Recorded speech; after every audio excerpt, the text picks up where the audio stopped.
Right. Hi, guys. So, first round of interviews. This time, I've decided to invite Keith Hayes. Keith, I'll let you to introduce yourself. Let everyone know who you are, where you're from, what you do. Let's do a little kind of short session, half an hour top, where we can basically you can showcase what you guys do. But also, if I got any questions throughout, because obviously, as an independent consultant, where we do risk assessments, we have to inspect some of the systems how they're. So if I have any questions, I'll kind of probably stop you and ask you one or two questions. But yeah, over to you, Keith. So if you can quickly introduce yourself, and then we go to screen share, and you can do a demonstration of your system. That would be great. Oh, great. Thank you, Peter. And thank you very much for giving me the opportunity to speak to people. No, So I'm Keith Hayes. I'm from a company we call RightPath 4. I'm also a dentist, have been for the last 44 years. And I've come to dental compliance in the last sort of 8 years or so. We now look after dental practices, mostly throughout England. We've got several hundred dental practices who use our system. I think the most important thing is that we are dentists, we're approachable, and we're around 7 days a week to help you, and we're on your Be side. careful what you wish for. Be careful that 7 days a week you'll get a phone call at 12 o'clock at night. I do quite often, Okay. much to my wife's complaint. Right. Yeah. Yeah, so do you want me to talk a little bit about what we do? Yeah, just briefly overview what you actually get involved in, what stages and things like that, and then maybe do a little demo of your system as well. Okay, right. Well, thank you. I want people to know that although we started with the CQC many years ago, and we have a good link with the CQC, we don't exclusively do just CQC stuff. We do lots of other things, and I help colleagues set up their practices, renew their registrations with the CQC, and also, unfortunately, when they get a bit tangled up with the GDC or the NHS, we help them with those sorts of situations as well. So as part of our system, if you'll remember, we will help you change your legal entity if you want to do that, and we help you solve any sort of legal questions we've got. I'm not a lawyer, but we have access to lots of experts and lawyers who specialize in each individual part of the system. So we also provide training for staff, and we can do that as an online video, like a Zoom, or we can actually come to your practice as well and provide training. We can prepare you for CQC inspections, or if you had a CQC inspection, it went slightly wrong, we can actually liaise with the CQC, and we can come to your practice and draft an action plan and make sure that you get it right with the CQC as well. We also will prompt you to make improvements on the system, and we'll actually monitor your progress through the system if you want us to, if you invite us to do that. We train up practice managers. So we do lots and lots of things. I can briefly show you through the system, but the great thing is, I think, it doesn't matter how much you spend on a system. The most important thing is the people behind it and whether they've actually got experience. Yeah, I usually say that when I go to practices and when they kind of, when we're doing the inspection and looking for evidence, records, policies and all that. And very often people will have either man-made system or internal system they created on a spreadsheet or Google Drive or various systems out there, but sometimes they will have systems such as yours and a few other competitors out there, like you've got Agilios, Dental Compliance Made Easier, and tons of others really.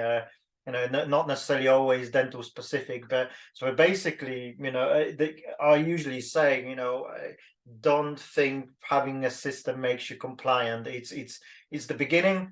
It's supposed to help you. But the bottom line is the system is only as good as your team. Yeah. So you hit the nail on the head. So it's all about making sure if you do decide to invest in a system, that's at least from our point of view, we say when you make that decision to invest in any system, in the implementation of that system is probably the key to succeed in order to succeed. So yeah. Okay. Exactly so. So when people join us, we set it up for them.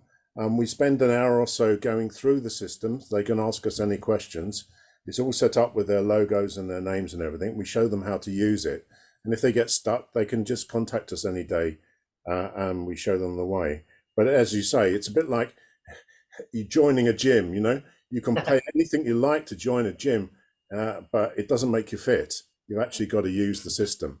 So that's what we're all about. And we've got, it's not just me, we've got about 8 members that help us, and 4 of them are actually dentists, and they are CQC experienced or indemnity company experienced. So we know, if I don't know the answer to the question, I know someone that does.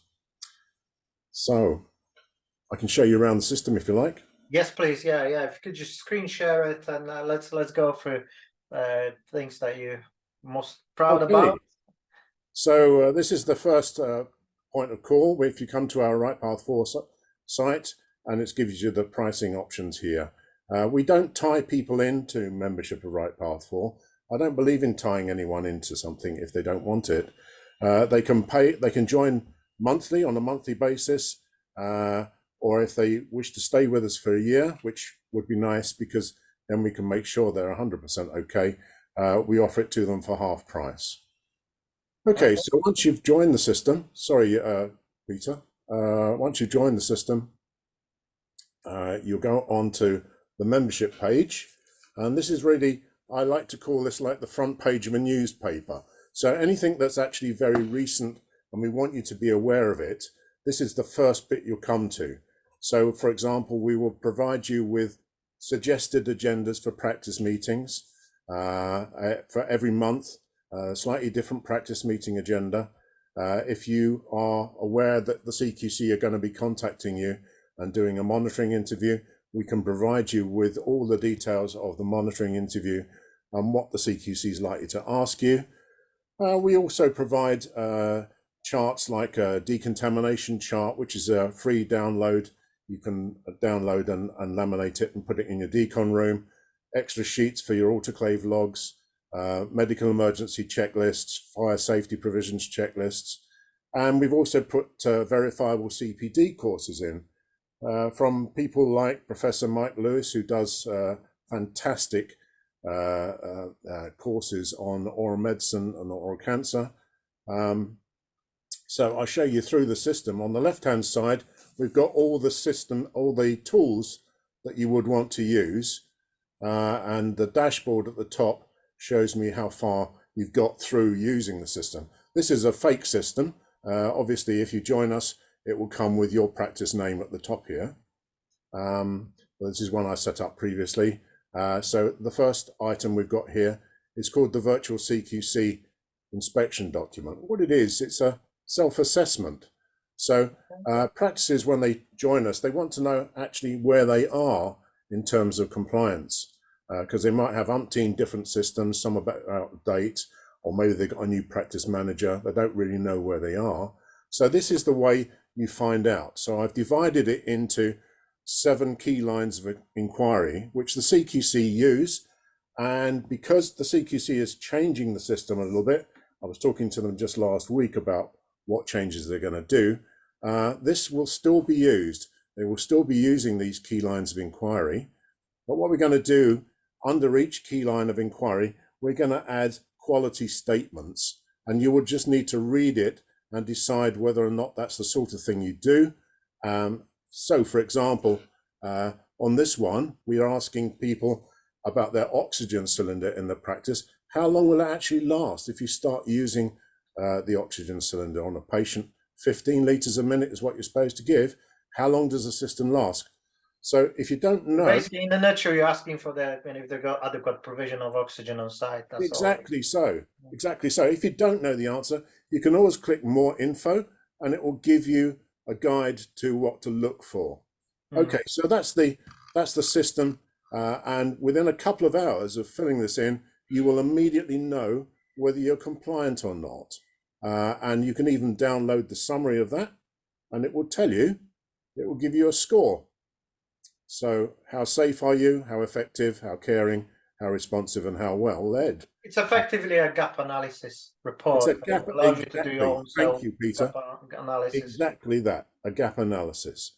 Now, the other thing that we do, step 2, is a system of governance. Now, this goes back to the time when I was the clinical director of a corporate. I learned a lot in that year because fundamentally the corporate did everything wrong. And I spent the whole year apologising to the CQC, the GDC, the NHS, the patients and the staff because of failures within the corporate system. So in the end, in desperation, we wrote this. It's a sort of fundamental guide to how to run your practice. So it's actually quite long, but you maintain it yourself. You put your practice name and logo in there, and it gives you all the details and lots of different ideas on how to do it. And then you just download it onto your desktop. And that way, any of your staff can access it and look up the details. And we bring it up to date every year. Right. Okay. So that it's effectively like a standard operating procedure for your practice. Yeah. So before you even start Exactly that. Thank you, Peter. SOP that most dentists became familiar of SOPs during COVID. Indeed, they did. COVID era, but now we obviously moved on from that, and that kind of terminology sticks. It's easy to understand. So, and with good plan of action, you've got better chance of succeeding. Yeah. Yes, exactly that. So Okay, so step three. Okay. Step three in setting this up, we call it the poison chalice. Actually, to be honest with you, the CQC is very familiar with our system, and certain regulators have been kind enough to call it the blueprint. The most important thing about this is it's a sort of health assessment, a safety assessment of your practice, and so the CQC call it a walk-around observational audit. And we ask you. No, I wouldn't call it assessment, but yeah, I would agree with kind of calling it an audit of your own management system. Yeah. Yeah. Okay. Thank you. So we ask you lots of questions, and that will reveal where you got gaps in what you're doing in the practice. And at that point, quite often, we suggest you call in someone like Peter. We've also got questions about asbestos, which is much in the news at the moment. Yeah, there's few prosecutions, mainly. I mean, to be honest, it's not something that dentistry is exposed to too much at this stage, but it could easily happen, especially when we get involved in lots of refurbishment projects these days. There is and again, something I wanted to bring up during this video is the misunderstanding and people not necessarily understanding the difference between policies, procedures, audits, and the reasons why they do certain things. And so when you mentioned this is a risk assessment, I said probably not. Risk assessment's more like an audit type document, because it kind of points out where is the gaps. But in terms of the risk assessment element, you need to then come up with the follow-up actions and demonstrate how that action will decrease the risk and demonstrate that it's not going to increase the risk. Because very often people kind of, especially when you mentioned asbestos, the action you take, you might actually increase the risk. So you have to make sure or introduce new risks to the business. So whatever you do within your risk assessment, whatever actions you come up with, should not increase the risk or should not introduce new risk as a kind of byproduct of that action that you're going to put in place. So that's why this new competent person risk assessment comes in. People who understand what they do. So like you pointed out on asbestos or fire or Legionella, or general health and safety, it's important to have a good level of knowledge on at least in the beginning when you're setting up the system.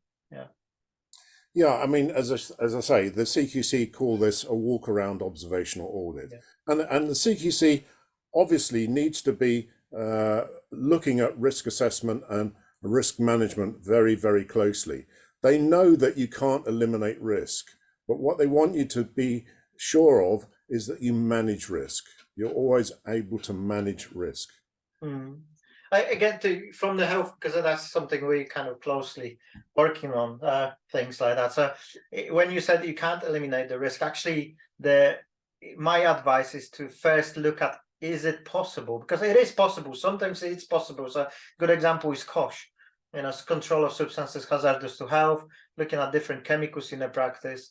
And again, first question people should ask themselves, can we get rid of that chemical altogether and replace it with something that's not non-hazardous? Okay, is there a better way of doing things? So cost really, principles of cost is elimination ahead of management. And in health and safety, again, every time before they continue with management, they should ask themselves a question, or practice should ask themselves a question: can we eliminate the risk to begin with? If the answer is no, then we're going to manage the risk. So yeah, you're right in a sense, but I try to encourage people to go back to the beginning with everything and say, by the way, elimination ahead of management is the best thing you can do for your practice, because this way you will probably simplify and remove unnecessary checks, for example, checklists. People tick the boxes without understanding them. So it's really important that people do, rather than tick the boxes, they go through, like you got the questionnaire here, reading the questions and really thinking about each and every single question, rather than just saying yes or no quickly. Yeah, thank you. So we actually bespoke this audit to your practice exactly. So how many surgeries you got and every Okay, you got within the practice. interesting. Okay, so moving on a little bit, obviously CQC is very interested in how you manage infection control. So sometimes people find it difficult to find the Infection Prevention Society audit tool. It seems to move around a little bit in government sites. So we've put it all here so that you can actually just use it here. The advantage of doing it on our system is that it asks exactly the same questions in exactly the same 7 departments, but you can store the details here, and it gives you a reference point to each of these HTMs up here. So you can look up what the HTM is saying about each of the individual points. Right. And then when you've finished it, you can view the questionnaire to show you what percentage you've scored. As you can see, this is a fake one. I've only done the first 2 sections. I haven't done anything in the others. Right. And then finally, when you've finished it, you download it as a PDF document, which gives you the actual percentage scores and everything, the comments that you've made in answer to the questions. The great thing is then, because this is something which the CQC would expect you to do every 6 months, and when they come and inspect you, or even if they're interviewing on the telephone, they want to see the results of at least the last couple of IPS audits to give you give them an indication of if you actually are doing this. So we can remind you in the task manager to update these things when they need doing, or just before they need doing. So if you go back to the dashboard right at the beginning here, it will tell you on the right hand side the task completion, and it tells me that I've got actually 5 tasks outstanding today, and I can go straight to the calendar from here.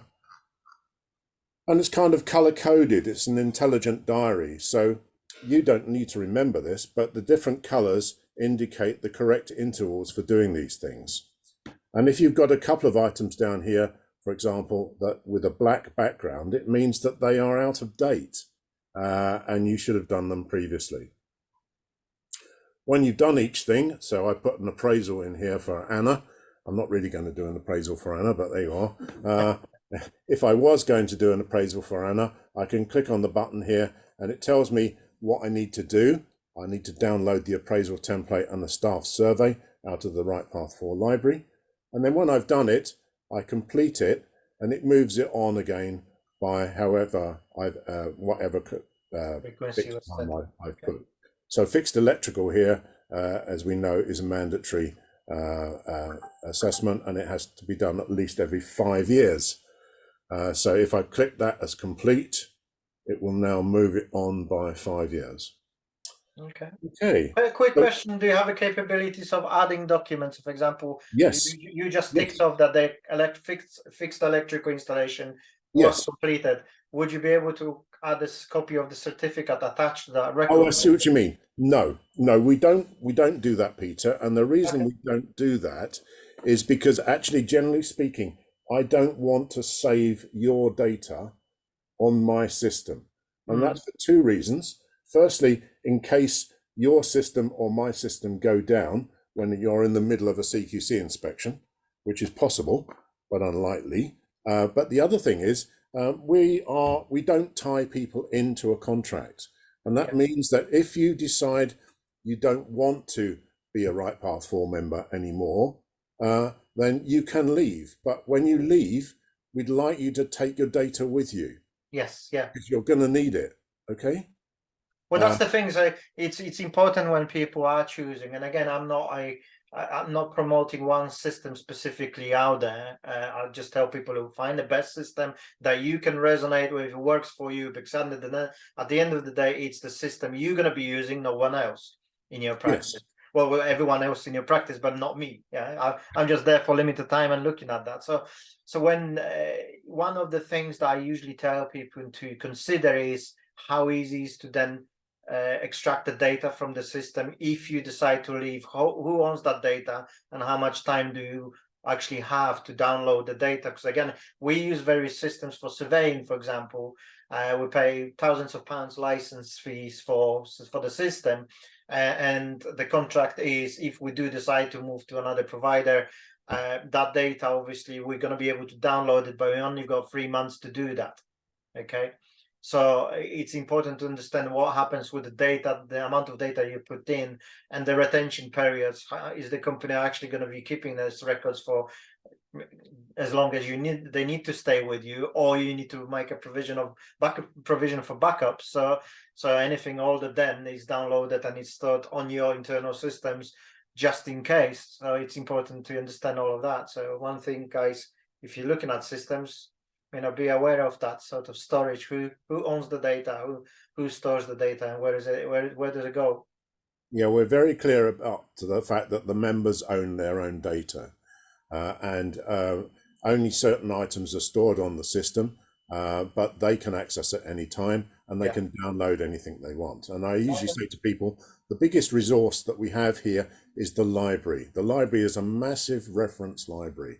So when we go to the library, all of the policy documents are in here, and the summary of the policy documents. And so, for example, if you're wanting to update policies, you can go to a summary document. It will show you which policies have changed in the last years, which ones haven't changed in the last year. And so it's very easy to update things. We've also got an audit section. So if you want to do audits, these are mostly clinical audits, not entirely, but if you want to download an audit, say, for example, a radiograph audit, you just click here, download it onto your computer, and then fill it in. It's interactive. You set your own targets. You put the patient's data details in here, set the number of audits you want to do on how many patients, and then it scores, and then you put the results of the audit. The most important thing about an audit is what you learn from it. And we put that in there. There's a massive clinical section, an absolutely huge clinical section, which you're welcome to access. And then there's management documents. We put all the new CQC stuff in here, so that if you've got things that you want to change with regard to your CQC registration or an interview, or you want to prepare for this and that and the other, then you go here. And if you are applying for a new CQC registration, we don't charge anything at all to support you or to check your documentation before you send it off. Okay. All the I can see you're ready for future pandemics. Oh yes. Well, as you would guess, this is nearly all COVID related, but we anticipate hopefully to avoid it in future, but we know realistically there will be other similar things that come along from time to time. And if you're not sure where anything is, you just go to all documents, and there's an intelligent search bar here with keywords to help you find any of the 1,000 or 1,200 documents that are in here. One thing I would like to maybe stop on that one and make my comment and observation to that, Keith. Yeah. From experience, when I go to practices and they have systems such yours and others, the tendency is, we've got this system, that means we comply because we've got 1,000 audit, you just mentioned, documents in there. Yeah. Well, my answer to that is probably not. Probably not. And people the misinterpretation, the misunderstanding of the system is because they've got access to a library like this, that means they've got all the policies and procedures they would ever need. That, to me, it's a generic list of documents pre-populated to help them tailor, adapt, and adjust, use it and abuse it, as I say. Okay, but that's document. These documents are never final until you, as a practice owner, manager, sign them off as yours, and then they become either poorly written documents if they don't adjust. Okay, because again, if you start with generic document, and if they don't tailor and put a name on the top, then effectively what they end up with is inadequate policies and procedures, because they haven't adapted them, they haven't changed them. So that still actually exposes gaps, not necessarily in the system, but in a knowledge, training needs and things like that. Absolutely right. I wholeheartedly agree with you. In fact, all of the policies here, they are just generic documents. If you want to use any of the policies, you click to download it, and it actually indicates the areas which you need to complete with the details. You need to bespoke them to your practice. Yeah, exactly. Absolutely. Yeah, so yeah, that's something I'm very passionate about, because, like, again, it's okay to take shortcuts, but only once you know what shortcuts you're taking, are you trained and competent to begin with. Yeah, you know, you will only know that, you know, what shortcuts you can take if you understand what you're doing. If you don't, then you end up with generic documents, which, you know, they might tick the box now, but if something goes wrong, we're looking from the angle like something goes wrong, and you have to pull that document and then show that to your solicitor to defend you, and that document will not defend you if you don't do the work yourself. Absolutely right. Absolutely right. So that's why we help you to fill it in. I'll show you one example, complaints policy, for example. All our policies start with you fill in the practice name, you fill in the date, a brief description of why you have the policy, and then down here, the details of the policy and the yellow bits which you need to fill in. Okay. I would still do encourage people to read everything, you know. Yes, complete the yellow bits, but do read everything, because there might be things that you do slightly different in a practice. Yes. Or things that you don't do and you're supposed to do, and you read the policy and you realize, actually, hold on a minute, we probably need to change the way we do things. So that will guide the positive change in your practice. You're quite right. You're quite right. Absolutely. And so I mentioned earlier on about meeting agendas. So, for example, if you just type meeting in the search bar here, it will come up with a suggested agenda for January through to July so far, and we're about to put in some more. Okay. Great. Good stuff. And then we've got some under other resources here. So we've got a staff training section. We didn't originally set the platform up to be a training platform, but there are certain items which I felt we could be doing better with regard to training. So we put these training courses in, and if you want to use them with any of your staff, please feel free. You just tick the box and send it to their email address. And then when they've unpacked it, they go through the training program, and they need to answer some questions at the end, and then fill in a reflective page on the course, and then they can download the certificate if they get 80% or more, I think. These are quite good. These have been provided for us by various different people who are experts in their field. Okay, so we've also got some a section on videos where we put in some useful videos that people can view. I remember one actually, which Peter and I did some time ago, down the bottom here. There we are. We talked some common sense then, Peter. Do you remember that one?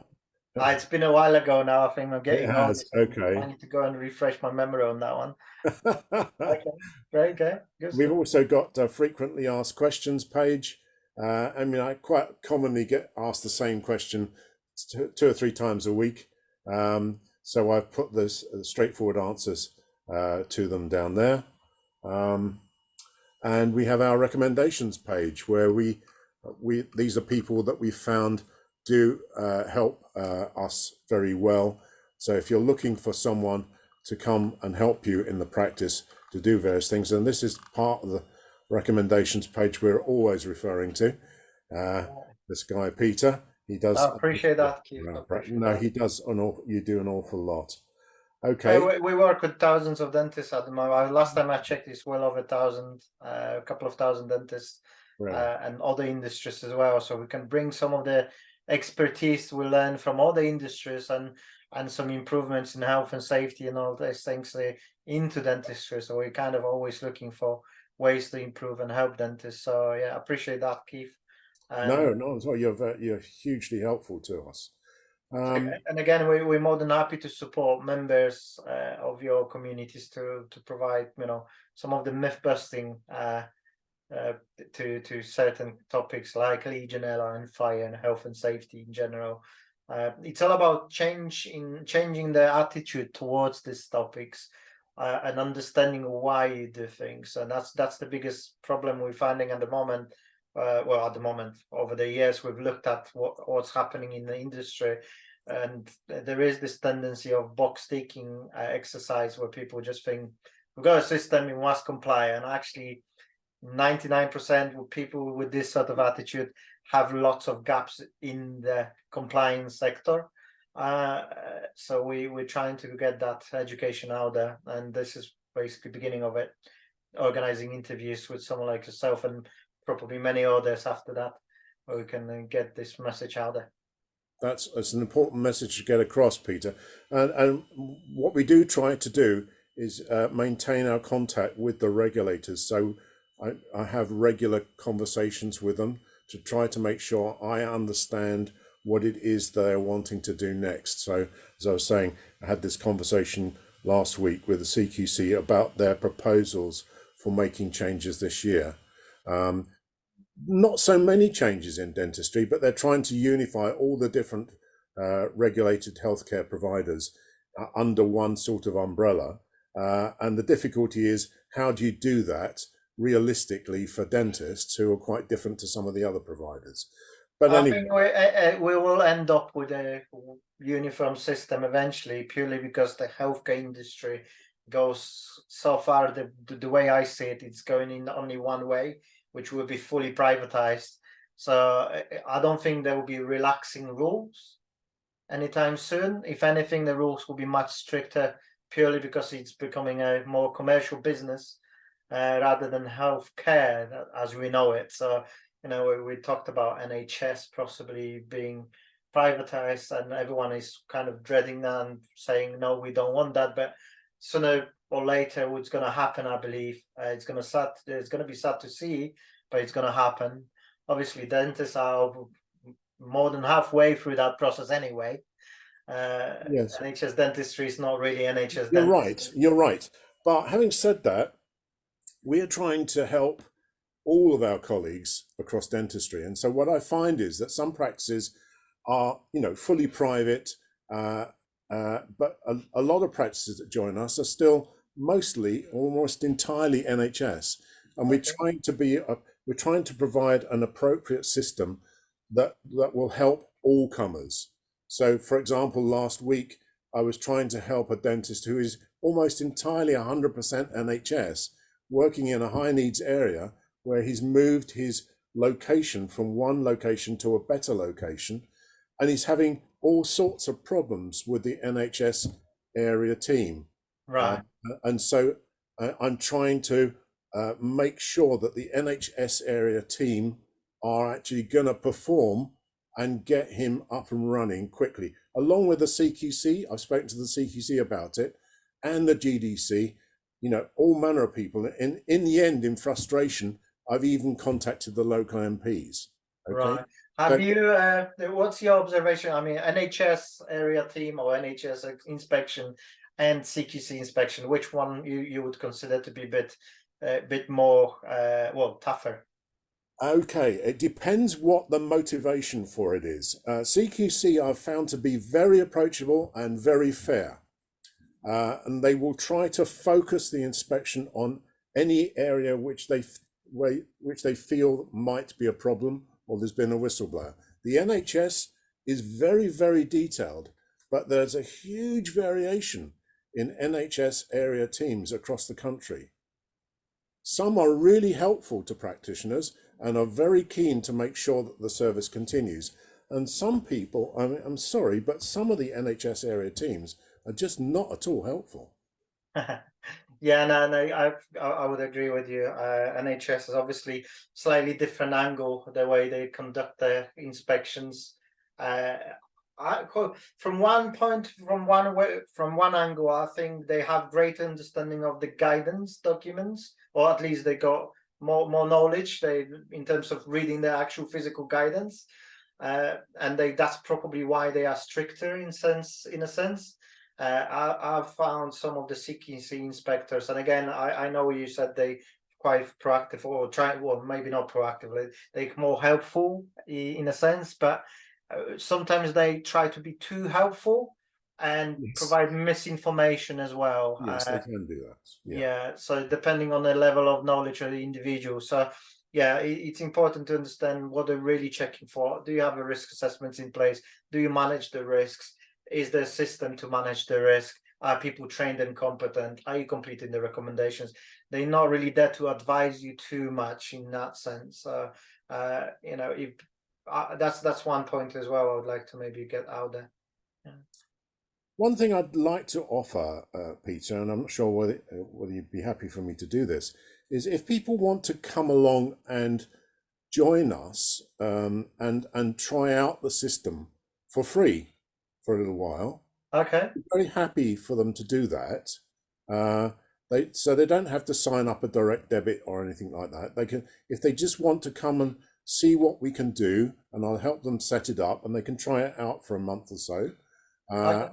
And they're free to then take from the system what they want. They don't have to join, but we hope they will join if they see that we are basically on their side and making sure that they do things right.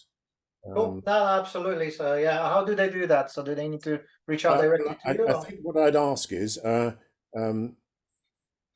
if they approach us by saying that they have viewed this this webinar and they give some sort of a code or something. Yeah, First let's call it DPMS code. Okay, so Okay, right. DPMS. So if someone tells you it's Okay. from If DPMS someone video, wants to join us for let's say a month, 6 weeks for free, and I'll do a free 1 hour Zoom with them, train their staff, show them how it's set up, put their practice details on it, and they can download what they want. And I hope they'll stay, but if they don't have to. yeah, absolutely. I mean, I appreciate that. Thanks a lot for the offer. Like I said, guys, if you're interested, drop an email to Keith, or you know, I'll maybe pop the contact details as well so people can reach out to you. But yeah, no, that obviously to me it's that's fine. I'm more than happy to facilitate that, especially, you know, there's no risk involved, I guess. So yeah, That's right. absolutely. Well, So fantastic. Thank you, Peter. great. So if we So could great. just stop screen share for a second and do a little final wrap up. So thanks a lot, Keith, for doing the demonstration. Like I said, you know, I go out and inspect many systems out there, and to me, the message I want to get out of this, it's there are systems out there people should consider, you know, to make their life easier, you know, and find the best system that works for them, but not to be complacent in terms of, you know, because we've got a system, we are compliant. The system is only as good as the operator. So the idea of doing this webinar is obviously show people what systems are out there available, and if they wish to try them out, then here you go, you got a perfect opportunity now to try that with Keith. Keith, if you can maybe at some stage drop me a message with how people can get in touch with you and request that 1 month free or whatever you choose to offer there, then I'll put that in the description of the video. And any compliance providers, now just to make sure we're playing fair here, any compliance providers out there within the DPMS community, if you would love to do this sort of demonstration with myself, where I can ask you 1 or 2 questions and you can show it to people, show your system to others, then feel free to reach out to myself. You know where to find me, and we can see how we can facilitate that. All of the work I will be doing, again, this is, I take no financial reward from Keith in that sense. There's no money exchanged for doing this video, just to make sure we're disclosing everything here. What I try to do is support charity, Birmingham Children's Hospital. So the time I donate, and suppliers who wish to donate money to the charity that I support, they're more than welcome to do that, but the money doesn't go through my pocket or any account. It goes straight directly to the charity through Just Giving page. So anyone interested to do this sort of videos, reach out to me. We can see how we can facilitate that, and I will donate my time. If you can donate some small amount to charity, then everyone wins and everyone gets, you know, what they want to get out of it, I guess. To me, it's about learning from people like Keith and seeing what the system is all about. So next time I go to premises like your dental practice and you do Legionella audit or risk assessment, or fire risk assessment, I know where to look for the information. He helps me, he helps Keith, and I'm pretty sure there will be other suppliers out there who would benefit from doing this short video. So feel free to reach out to me. Keith, do you have any final thoughts anything you would like to share with the community? Any upcoming things that people should be aware of, CQC related, anything like that? Okay, well, thank you very much, Peter. I think it's been very valuable. I hope it's been helpful to people. Don't be frightened of the CQC. Actually, they're only doing their job, and actually I've found them very helpful. So if you have any issues, please give me a call. I'm willing to help you, whether a member or not. I'm willing to help you, and just make sure that you've got your team with you, and all your team are on board with what you're wanting to do. Absolutely, great. Thank you very much for that. That's very wise advice, Keith. Take your team with you. Make sure you don't leave anyone behind, because at the end of the day, if they're not working with you, you're probably going to be hitting your head against the brick wall for a long time, and you're never going to achieve that end goal that you're trying to achieve unless you go through lots of struggles. So yeah, teamwork is the key word here, I guess, and systems such as RightPath and others should be just a cherry on the top. That's why I guess Keith is more than happy for you to take a peek, try a month, yeah. Because if that's your cherry, then you probably want to buy it. If not, then you can move on and look for something else, yeah. Right. Perfect, great, a lot. Thanks a lot, Keith. So I'll stop the recording and we can continue our chat in the back office now.